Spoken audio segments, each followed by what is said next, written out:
Welcome back to AFTV. I'm here with Adam. Wolves 2, Arsenal 2. It was a long day, man. Feels like a big day in the title race. 2 massive points dropped for Arsenal. Yeah, Christian, I can only really repeat your sentiments. Absolutely disgusted with that performance. It was absolutely abysmal from start to finish. We looked poor, we looked passive, we looked like we were unable to deal with the level of pressure that was on us. And it's Wolves, 20th place, 10 points. After tonight, 10 points. Yeah. And we were absolutely just, I don't know what that was. I don't know what I was watching there. Even when we were 2-0 up, I think you were saying on the stream that it looked like things were not going the right way. And I was still worried, even at 2-0. Yeah, and you're absolutely right to be. You're absolutely right to be. And I've said in many of the recent cams I've done, do we have what it takes to deal with the levels of pressure? And the problem I've got is again and again and again, this team are showing that actually they don't. They don't have what it takes. They don't have the stomach to go into these games and actually, press on and actually get 3 points. We were very lucky against Brentford the other day. Very lucky not to lose that game. They deserved, in my opinion, to win that game. And Wolves tonight, they looked like they were the ones fighting for the league, not us. Yeah. And they're fighting to stay in the league. We conceded a sloppy goal, and then that 2-2. It's just calamitous. It was like the moment when Obafemi Martins got that ball off Koscielny in the League Cup final. One of my worst memories as an Arsenal fan, by the way. Absolutely abysmal memory that was. And I'm really worried. I'm really worried after seeing that because I'm not seeing the players taking control. I'm seeing the beginnings of a meltdown, not just in the fan base, but also within the players and the squad itself as well. Well, that's where the fans get their confidence from, what they see on the pitch. And if you've seen 2 wins out of the last 7 in the Premier League, what do we have to be confident about, really? Exactly, and you were speaking sense throughout, Christian, absolutely. You saw it coming, and I think a lot of us saw it coming. It was worrying. And at the end, what is that nonsense at the end? That sort of, if they'd actually showed that fight in the middle of the game, perhaps we would have won the game. Yeah. And we're winning 2-0. So what that nonsense is at the end, I don't know. And I don't know as well because, he looked like he pushed him. I don't know if the FA are going to have a look at that. I hope not. Hopefully that sticks with the yellow and we don't get a 3-match ban. But that kind of control at the end of the game. You're talking about Jesus? Yeah. The Jesus incident at the end of the game. What's he doing? What's he doing at the end of the game? Put that in on the pitch. Channel that in a positive, confident way. Don't do that at the end of the game. What's the point at that point? Absolutely ridiculous. And I said at the end of the Man United game, after the Man United game, in my fan cam, I said, I'm worried we can't deal with pressure. Where's the evidence that we can?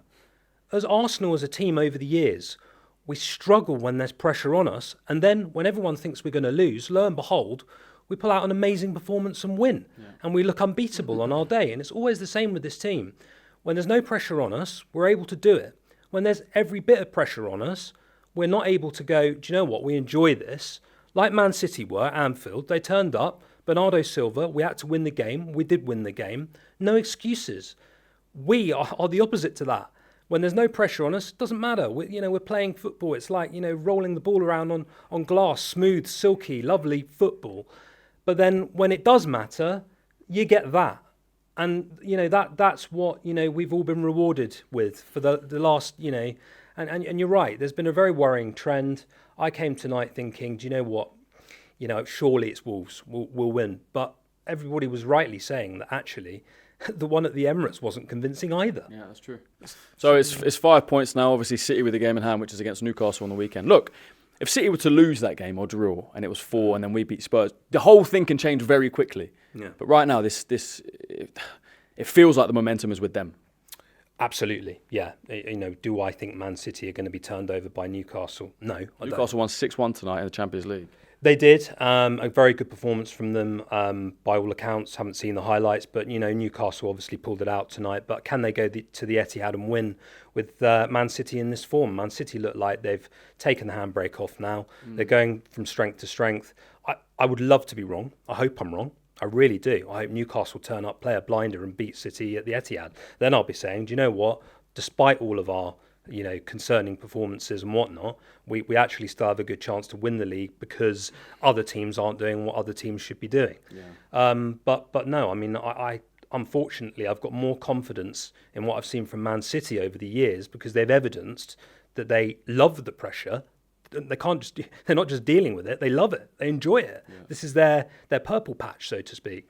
So, I think the only thing I can say is that the North London derby is possibly the perfect game because the players seem to know what it means to play in a North London derby. It's a one-off match, form out the window as everyone goes and says, but at the end of the day as well, that confidence, I've even second-guessed that as well because Igor Tudor's just come in for Spurs. Yeah. He's going to want to put it on us. He's going to want to get a bit of confidence amongst the Spurs faithful. And what would Spurs love more than to completely end our chances of winning the title? It's set up. It's going to be one heck of a spectacle, and it's going to be built up by the media. I can already see the adverts out there. The title versus the ones that want to trip them up and surviving relegation for Spurs, isn't it? Well, yeah. Well, it's another relegation team, isn't it, Christian? Yeah, it is. Let's hope that with Spurs we can do what we should be doing. If this was Thomas Frank still there, I'd say we'll win the game. But I'm an Arsenal fan. I'm upset. I'm annoyed. I'm angry. But I have to say we're going to beat Spurs surely. Yeah. And if we do that, then we're still in the game. But there are really worrying signs here. Travelling to away games has never been easier, especially with Rocket Mobile. Unlimited data, unlimited everything in the UK. When you leave the UK, it's 20 gig of roaming data. Life is very easy. £16 a month, no hassle. How you doing? Hey, you're doing all right? And this is what you get in Europe. Hello. Tony Ellis! Thank you so much. Lee, you're the man.